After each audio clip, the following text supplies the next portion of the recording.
किसी क्वेश्चंस का आंसर जो भी है वही आंसर क्यों है, इस बात की डिटेल डिस्कशन होगी।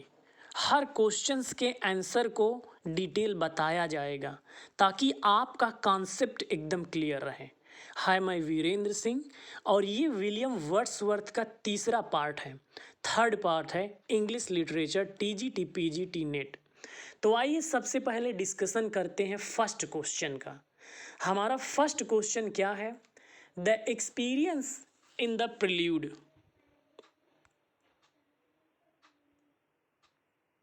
The experience in the prelude, ये आपका फर्स्ट क्वेश्चन है।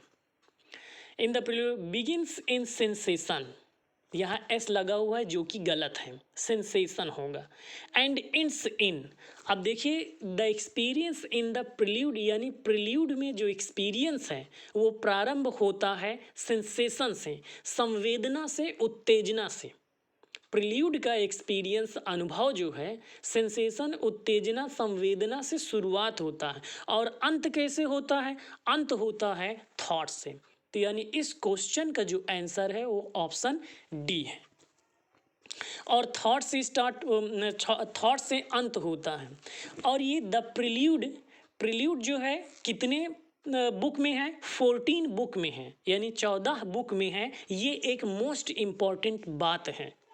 कंपोज्ड किसके द्वारा किया गया? आप सभी जानते हैं, ये पार्ट थर्ड है और विलियम वर्ड्सवर्थ का है।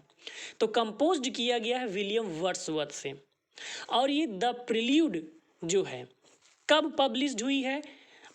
देखिए विलियम वर्ड्स के द्वारा 1805 में कंपोज्ड की गई है। एक बार फिर से लिख लीजिए, एक क्वेश्चन से कई तरह के क्वेश्चंस बनते हैं और वो हर संभावित क्वेश्चंस को हम यहाँ डिस्कस करेंगे with detail explanation in answers.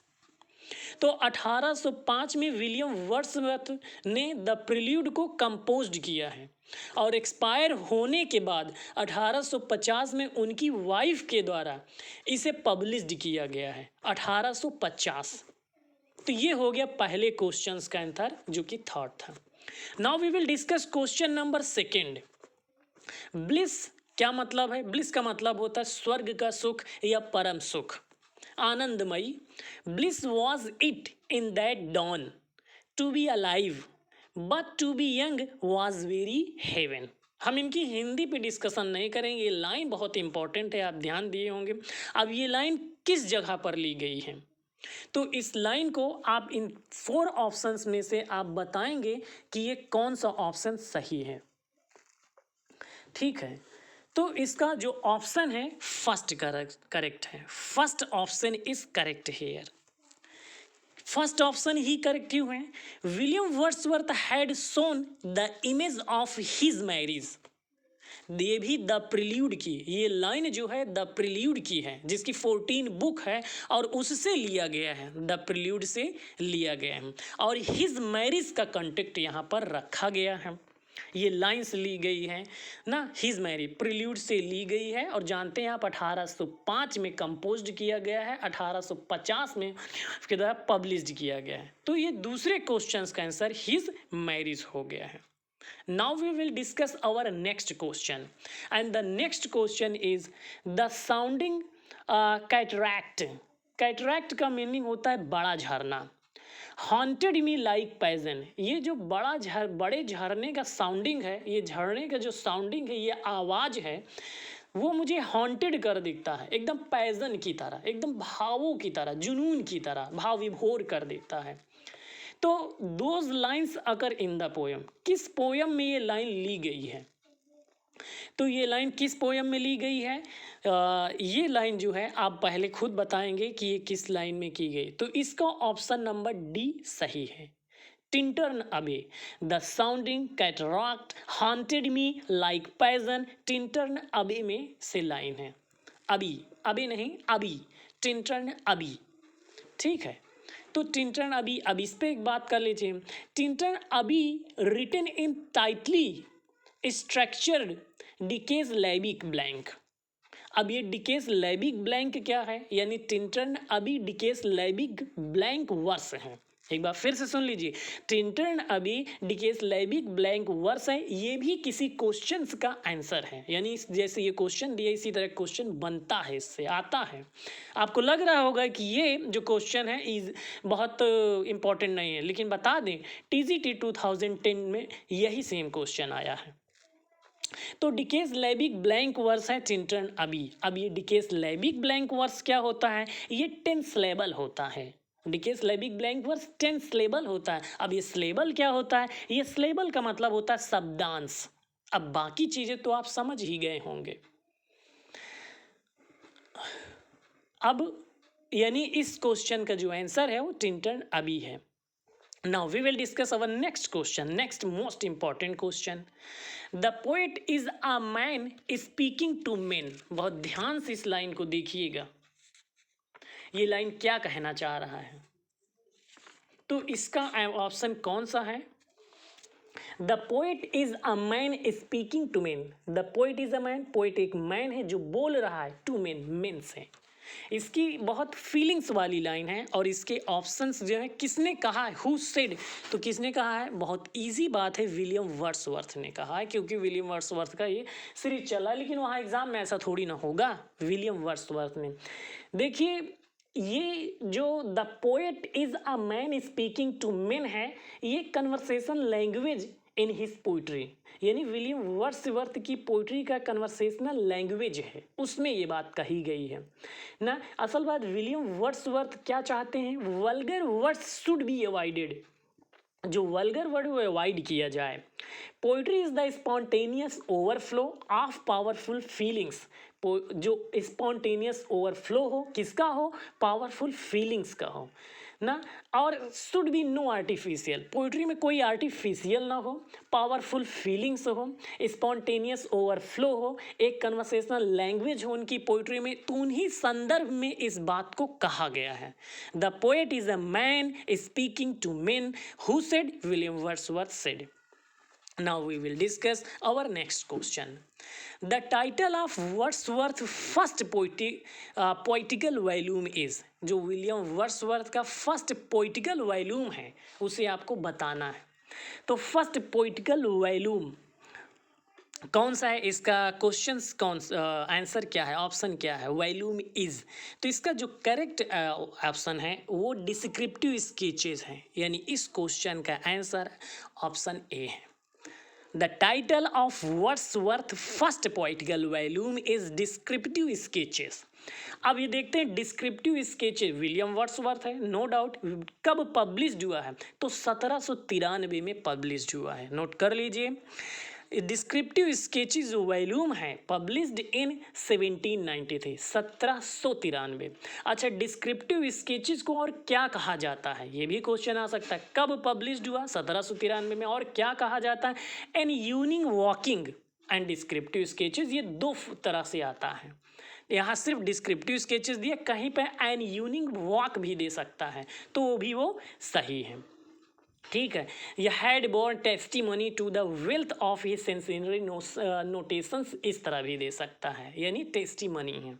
तो ये सारी बातें आप याद रखेंगे तो कैसा भी क्वेश्चंस घुमा के दे देगा, आप जरूर सॉल्व कर लेंगे।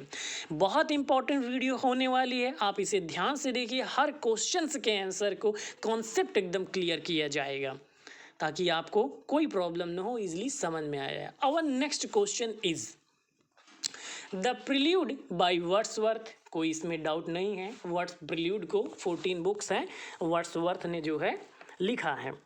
तो कहता क्या है, the prelude by Wordsworth was part of a vast work, न एक बहुत बड़े वर्क का पार्ट है the prelude, which was to be called, और इसे क्या कहा जाता है। द प्रिल्यूड का एक दूसरा नाम, उसे क्या कहा जाता है, इस तरह क्वेश्चन दे सकता है।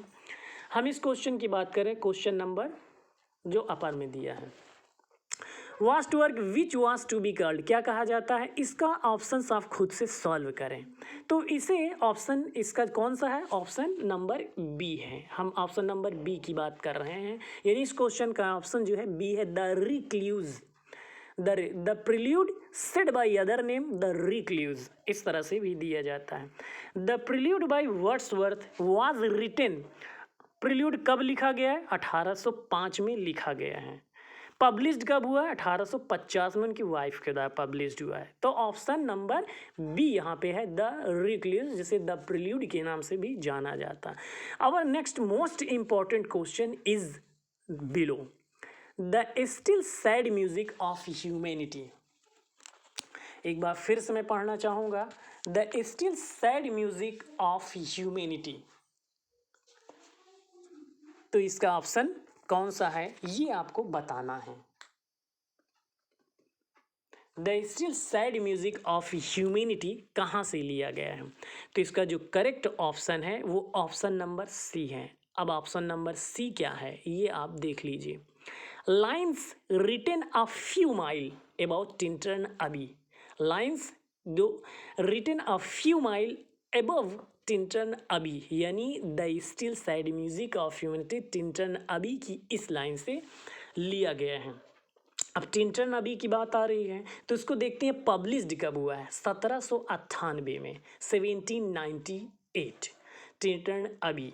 Lines written a few miles above Tintern Abbey 1798, 1798। ये वर्ड्सवर्थ की पर्सनल हिस्ट्री से लिया गया है। ये भी एक इम्पॉर्टेंट बात है, इसे भी कभी कभी पूछ लेता है। Tightly structure decasyllabic blank verse में लिखा गया है, ये भी क्वेश्चंस बनता है। यानी हर एक क्वेश्चन से जितने भी संभावित क्वेश्चंस आए हैं, ऐसा नहीं आरपीएससी पीजीटी 2016 में सेम यही क्वेश्चन आया है 2016 आरपीएससी पीजीटी में, तो है important. Our next question is who has written Ruth? Ruth को किसने लिया है? तो कभी कभी इस तरह भी देता है what is Ruth? Ruth is a poem, कोई नॉवेल बोल सकता है, कोई कुछ इस तरह ऑप्शन दिया। तो Ruth is a poem और who has written किसने लिखा है? विलियम वर्ड्सवर्थ ने लिखा है Ruth।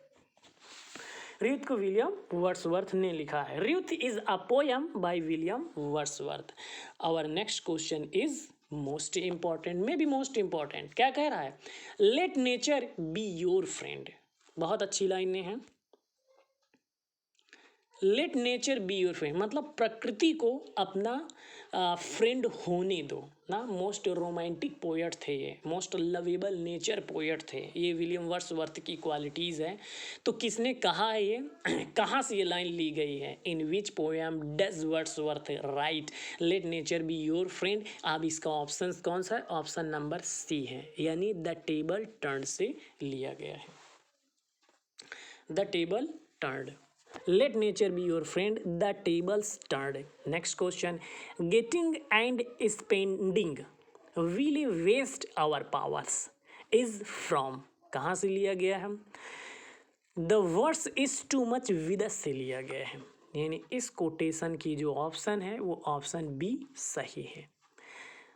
Getting and spending will waste our powers. The word is too much with us से लिया गया। Who said that poetry is the breath and finer spirit of all knowledge? Poetry एक breath है and finer spirit है of all knowledge, सभी knowledge का। It means poetry has a great essence, deep knowledge in it. तो ये William Wordsworth ने कहा। जब कभी पोइट्री की बात आए, जब कभी नेचर की बात आए, जब कभी मदर नेचर की बात आए, तो जनरली विलियम वर्ड्सवर्थ ही टिक करेंगे आप। Who said child is the father of man? Child is the father of man, William Wordsworth, no doubt, William Wordsworth. Stern daughter, stern mean होता सख्त, कठोर, कड़ा, निर्दयी। Stern daughter of the voice of God, stern daughter जो है ईश्वर की आवाज़ है, ये किसने कहा है? अब स्टर्न डॉटर गॉड है, नेचर है, तो ये जनरली ड्यूटी से आया है, विलियम वर्ड्सवर्थ का duty. Wordsworth composed some of his first poem नहीं finest poems during the years. उनकी जो first some of his finest poem जो आई है वो किस ईयर से आई है? तो एक चीज़ आपको बता दें, most successful poems come out from which year, इस तरह भी क्वेश्चन पूछता है। और finest poems during the years भी, यानी 1798 से 99 का ऐसा साल है जो उनकी सफलता का साल था, और इसमें ज़्यादा जो भी है उसमें बहुत अधिक सफलता उन्हें मिली, और फाइनेस्ट पोएम्स भी इसी साल से निकल कर आए। ये 1798 से 99, ये आप याद रखेंगे। Our next question is the verse lines, ये वर्स की लाइन्स हैं। She gave me eyes, generally Lucy लगा कर लोग आ जाते हैं। सी गेव मी आइज, उसने मुझे आइज दिया। सी गेव मी ईयर्स, उसने मुझे ईयर दिया। एंड हम्बल केयर्स, और बहुत ही हम्बली केयर्स किया, देखभाल किया। एंड डेलिकेट फियर्स, और बहुत हल्का फियर्स दिया।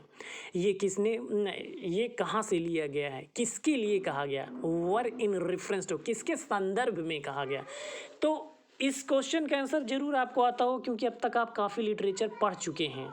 तो मुझे पूरी उम्मीद है कि इसके आंसर्स आपको पता होंगे। तो इसके आंसर ऑप्शन डी है, ऑप्शन डी है, Dorothy Wordsworth. Who is Dorothy Wordsworth? Everyone came to know about who is Dorothy Wordsworth. Dorothy Wordsworth his sister, William Wordsworth sister है डोरोथी वर्ड्सवर्थ, सभी जानते हैं, इस पर डिस्कशन की कोई बात नहीं। अच्छा, एक चीज़ है, दूसरे तरीके क्वेश्चन कैसे पूछता है, सी गेव मी आइज, ये लाइन कहाँ से ली गई है, किससे संबंधित है, किस पोयम से संबंधित है? तो द स्पैरो नेस्ट पोयम है, उससे संबंधित लाइन है। ये दूसरा क्वेश्चन बनता है। The sparrow nest, who has written Peter Bell, Peter Bell को किसने लिखा है, एमंग द फॉलोइंग। तो पीटर बेल को किसने लिखा है, पीटर बेल को विलियम वर्ड्सवर्थ ने लिखा है। पीटर बेल को किसने लिखा है, पीटर बेल को विलियम वर्ड्सवर्थ ने लिखा है।